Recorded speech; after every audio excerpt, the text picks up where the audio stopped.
My sister kicked me out while I was pregnant and my parents took her side. So I stopped paying their mortgage. And hey there, I'm a 33-year-old woman raising my lovely 5-year-old daughter on my own. Life hasn't been the easiest, especially since things with her dad didn't go well while I was pregnant. And even after our daughter was born, he wasn't faithful to me. It hurt a lot. But after she came into the world, I knew I had to take control, so I ended the relationship and kicked him out. That's a story for another day, though. Right now, let me tell you about what's been happening with my family, specifically my sister. After the breakup, I moved back in with my parents. Let's face it, being a single mom is hard, and having family around to help can make a world of difference. For a while, things were manageable. I was working and my parents helped out here and there, although not as much as they had promised. But everything changed just a couple of days ago when I came home to find my younger sister, Ava, sitting in the living room. Ava is 29, and the first thing I noticed was her huge pregnant belly. She had moved to Croatia with her husband right after they got married, and I hadn't seen her since. You'd think I'd be happy to see her, but that's complicated. Eva and I have never really gotten along. She's always acted like she's better than me, and she's made it her mission to turn our parents against me whenever she can. And being the younger sibling, she's always played the innocent card, getting away with pretty much anything. Ava isn't just mean with her words. She's physically intimidating, too. She's bigger and stronger than me. And there were times growing up when I genuinely felt threatened by her. But my parents, they were blind to it all. Every time I tried to tell them that Ava was bullying me or even getting physical, they brushed it off, saying, "She's your little sister. How could she possibly hurt you?" That's how it's always been. I learned to keep my distance from Ava when I moved out for high school. It felt like escaping a prison. But now she's back, and not just for a visit. She's back for good. When I saw her sitting there, I was taken aback. I hoped she was just back to have her baby, and then leave again. I cautiously asked my mom how long Ava was planning to stay. Before my mom could even answer, Ava yelled from the living room, "I'm here to stay. Do you have a problem with that?" Her tone was sharp, and it was immediately clear that she hadn't changed one bit. Still the same self-centered, narcissistic person she's always been. My mom told me Ava's husband had gotten a transfer back to the States, and though he had company accommodation, they thought it was best for Ava to stay with our parents during her pregnancy and after the baby was born. I couldn't believe what I was hearing. When I had my daughter, I didn't get half the support Eva was getting. I asked my mom if she really had the time to take care of Eva's child, and she replied meekly, "Well, she's still so young. How could she raise a child on her own?" Ava is 29. She's not young. I was 27 when I had my daughter, and I handled most of the postpartum on my own because my husband wasn't around. My mom didn't come to help me then, telling me it was just something I needed to learn as part of motherhood. But here she was, bending over backward to help Eva, cooking for her, bringing her supplements, and making her as comfortable as possible. I was furious but kept my cool. The favoritism was always obvious, but this took it to another level. For years I kept my distance from Eva because of it, and now here I was, living in the same house as her again, but this time it wasn't just me I had to think about. It was my daughter. When I separated from my husband, I rented my own place at first, but my dad insisted I move in with them. He said their house was too big for just the two of them, and that they could help with my daughter when I was at work. It seemed like a fair deal. Instead of paying rent for my own place, I could pay rent to my parents and save a bit of money. Plus, I was going through a lot emotionally at the time: pregnancy, postpartum, my husband's infidelity. So I accepted their offer. At first it was fine. I paid rent, and my mom agreed to babysit my daughter occasionally, though not as often as she had promised. Most of the time I had to hire a full-time nanny because my mom said she couldn't babysit full-time. So instead she played the role of a baby monitor, making sure the nanny was doing her job properly. It wasn't ideal, but I was grateful to have her around to keep an eye on things. But now, seeing how she was catering to Ava, doing everything for her, while I had to hire help and take care of everything on my own during my pregnancy, it was too much to handle.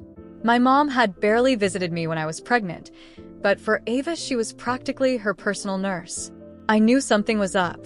My parents had agreed to let Ava move in permanently, and I couldn't shake the feeling that they were plotting something. Our house wasn't that big to accommodate everyone comfortably. I knew I couldn't just move out on a whim. I was paying rent, and I relied on my parents to help keep an eye on my daughter, even though they weren't the best at it. I wasn't ready to leave her with a nanny all the time, especially without the safety net of having family nearby. Then worst fears came true. A few days after Ava moved in, I came home from work tired but ready to spend some time with my daughter. As soon as I pulled into the driveway, something felt off. My heart sank when I saw my stuff, suitcases, boxes, and bags, sitting on the front porch.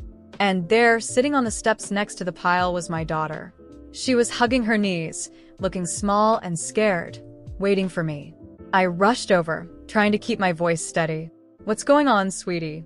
I held her tightly, feeling my heart sink and my stomach churn with anger and disbelief. My daughter was terrified, and I had to stay strong for both of us, even though everything inside me was falling apart. I took a deep breath, trying to gather my thoughts as I stroked her hair and helped her stand. With blood boiling, I grabbed our belongings and marched into the house, determined to find out what was going on. As soon as I opened the door, there she was, Ava, sprawled out on the couch, a smug grin on her face, eating like nothing had happened. My mother was in the kitchen, pretending she hadn't noticed anything, and my father sat in his armchair, glued to the TV, as if my daughter and I didn't exist. "What is this?" I demanded, my voice low but seething with rage. "Why is my stuff outside?" Ava chuckled sarcastically, not even looking up from her phone. "We needed more space. It's not like you're irreplaceable." My mom emerged from the kitchen, drying her hands on a dish towel, her voice colder than I ever thought possible. "You always knew you couldn't stay here forever. Ava's pregnant and needs peace and space. You're an adult, sweetheart. You'll figure it out." It felt like a punch to the gut. I'd been paying rent, helping around the house, and now they were tossing me out without a warning. "You're kicking me out?" I asked, my voice trembling. "Me and my daughter? After everything I've done for you?" "Ava needs support," my father muttered, not even glancing in my direction. "And that's what we're doing." Ava, of course, was loving every second. The smug look on her face made me sick. She'd gotten exactly what she wanted, me out of the picture, as if I were nothing but a burden. I knew there was no point in arguing. They wouldn't listen to reason, and any plea for fairness would fall on deaf ears. I took my daughter's hand, grabbed our things, and walked out of the house I once thought was a home. But I wasn't going to let this go. In the following days, I contacted the bank to inform them that I would no longer be paying the mortgage on my parents' house. The loan was in my name, and without my money, they'd be in trouble. At the same time, I hired a lawyer to make sure they couldn't legally evict me without proper notice, adding more complications for them. Meanwhile, I found a small apartment to rent. It wasn't much, but it was ours. And my daughter could finally sleep peacefully, without the fear of being kicked out again. A few weeks later, the inevitable happened. My parents received notice that their house was going into foreclosure. My mom called me, hysterical, begging me to reconsider. She said I was being cruel, that Ava couldn't handle so much stress during her pregnancy. Stress? I laughed bitterly. "And what about what you did to me and my daughter?" "That didn't matter." There was silence on the other end of the line, as if she finally realized the weight of what they'd done to us. But it was too late. I was done. Ava tried reaching out too, but I ignored every text, every call. They were reaping what they had sown. In the end, the house was sold, and my parents had to move into a small apartment. Ava and her husband were forced to live on their own, without the luxury they had expected. As for me, I moved forward. I found a better job, saved money, and built a new life for my daughter and me. It was just the two of us now, and that was more than enough. And whenever anyone from the family tried to guilt-trip me or ask for help, I would smile and say calmly, "You made your choices. Now live with them." And that's how I found my peace and proved to everyone that no one walks all over me and gets away with it.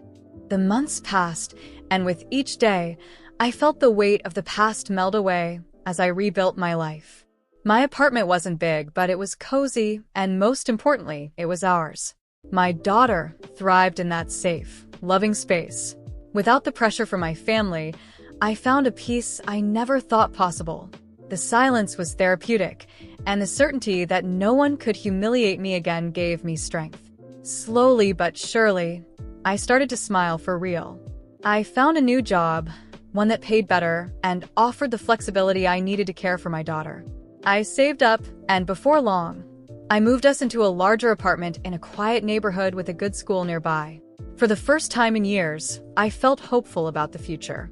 I was at peace, but I couldn't avoid hearing bits and pieces about what had become of my parents and Ava.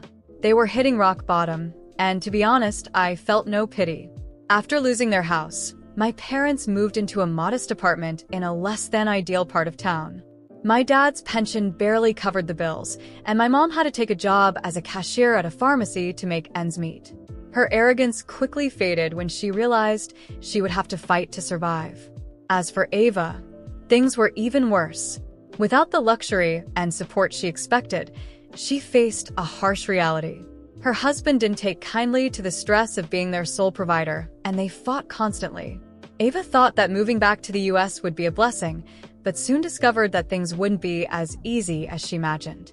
With my parents struggling, Ava had to care for her baby on her own. And, unsurprisingly, after just a few months, her husband walked out. She was abandoned, just as I had been, but the difference was she never knew how to be strong on her own. Instead of rising to the challenge, Ava wallowed in self-pity, flooding social media with posts about how unfair life was and how everyone had let her down. She pushed away her friends, blocking the ones who tried to help. Unlike me, Ava didn't have the strength to start over. For a while, she begged for help from our parents, but they were drowning in debt and couldn't afford to support her any longer. And that's when they came to me.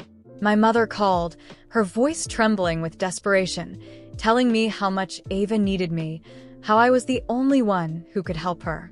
"Please, sweetheart. She's in such a bad place," my mom pleaded, her voice cracking. "You don't know what it's like to see your child suffer. She needs support now more than ever." I took a deep breath, feeling a mix of anger and satisfaction. Where was this compassion when I needed it? Where was this concern when they threw me and my daughter out? "No," I said calmly and firmly. "You made your choices. Now live with them." My mother sobbed about family and forgiveness, but I hung up before she could finish. I didn't have room in my life for people who only cared when they were desperate. The calls stopped after that. I later heard through distant relatives that Ava ended up moving into a shelter with her baby, and my parents were selling their furniture to pay off debts. They had burned every bridge they could have crossed for help. Meanwhile, I thrived. My job was going better than ever. I was saving money, and I had built a new life for me and my daughter. It was just the two of us, and it was more than enough. I went back to school, took classes, and threw myself into hobbies I never had time for before. With every new achievement, I felt myself becoming the person I was meant to be before all the chaos. On weekends, my daughter and I explored parks, museums, and took small trips to new places. We didn't need much, just each other and the certainty that the worst was behind us. Seeing her eyes light up with happiness made me realize that all the pain had been worth it because, in the end, we emerged stronger. Sometimes, I would reflect on the past, but not with sadness or anger. Instead, I felt grateful that they had thrown me out because it forced me to discover my own strength, grateful for the betrayals because they taught me never to settle for less than I deserve, and, most of all, grateful that I found the courage to leave behind those who never valued me.